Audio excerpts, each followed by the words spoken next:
متابعيني جميعًا على قناة كل يوم موقع جديد، السلام عليكم ورحمة الله وبركاته، يا رب تكونوا بخير وبصحة وبسلامة. النهارده هنتناول موقع ممكن نكون اتكلمنا عنه أو جه كده أثناء الشرح ولكن ما اتكلمناش عنه بالتفصيل. موقع النهارده هو موقع together.ai. هو من المواقع الجيدة جدًا لتجربة نماذج الذكاء الاصطناعي، والنهارده أنا هاتكلم عن الجزئية الخاصة بالimage.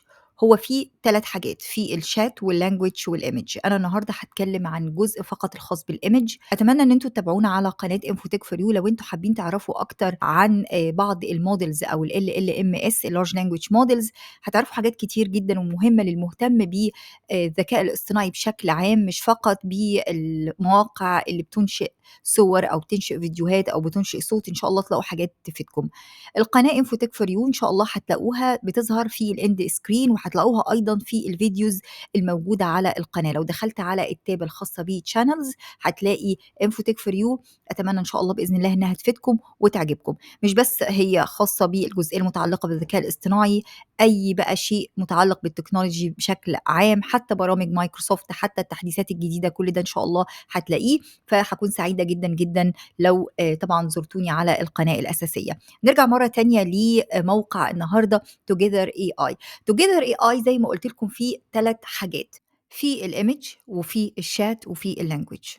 هنركز على الإيمج في هذا الفيديو ونشوف ايه الموديل اللي فعلا يعني انا شايفه ان انت لازم تستخدمه من خلال هذا الموقع. ممكن نكون استخدمناه من خلال مواقع اخرى ولكن النتيجه هنا كانت جيده وجربتها وحبيت ان انا اشاركها معاكم. اول حاجه هروح اعمل جيت ستارتد، ولما هتعمل جيت ستارتد هيدخلك على الداشبورد. في الداشبورد انت بيكون لك بالانس معين هو بيديهولك او كريدتس معينه بيديهولك، ولكن خد بالك من الحته دي. مش معنى ان هو عطيك $5 كريدتس يبقى انت هو بيديك $5 كريدتس ان انت هتعرف تستخدم كل المودلز الموجوده. عشان أكون أمينة معاك في استخدام الموديل، هتقدر إن أنت تستخدم الموديل الخاص بفلاكس شنيل اللي هو فلاكس بوينت 1 شنيل أكتر لأن هو فور فري.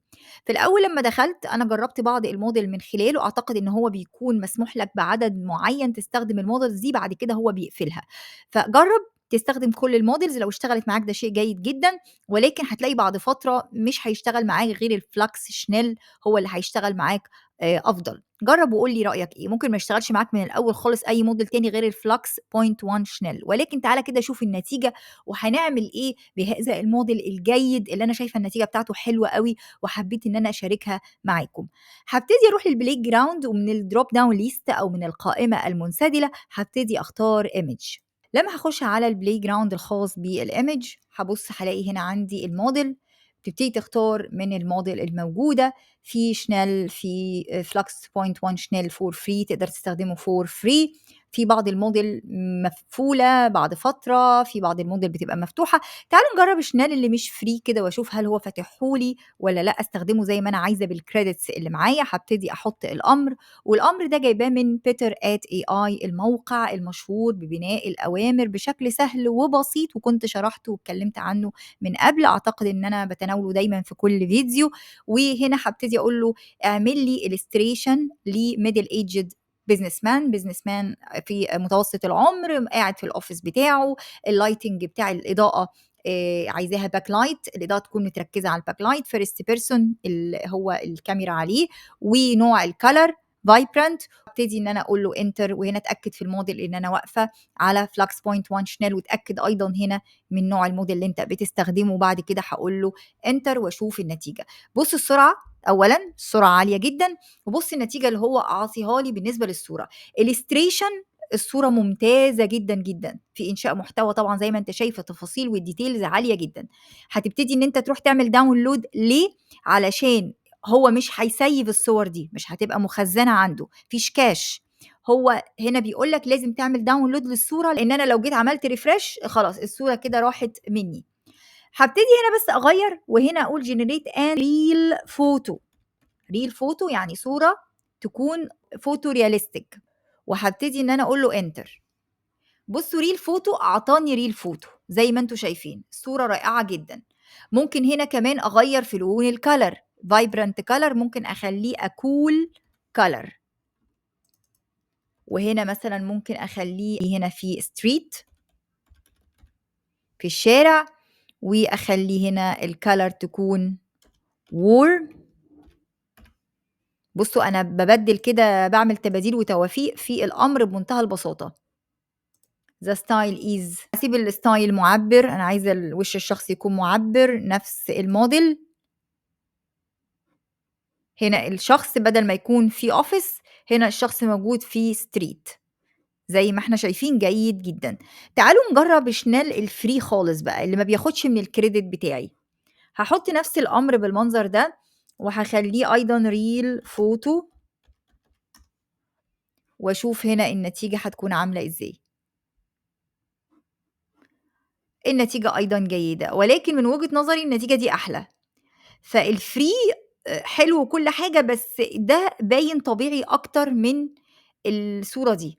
فهنا حاول إن أنت تستفيد من الcredit اللي عندك، إن أنت تستخدم Flux Point One Schnell اللي مش free، هتستفيد بيه جدًا.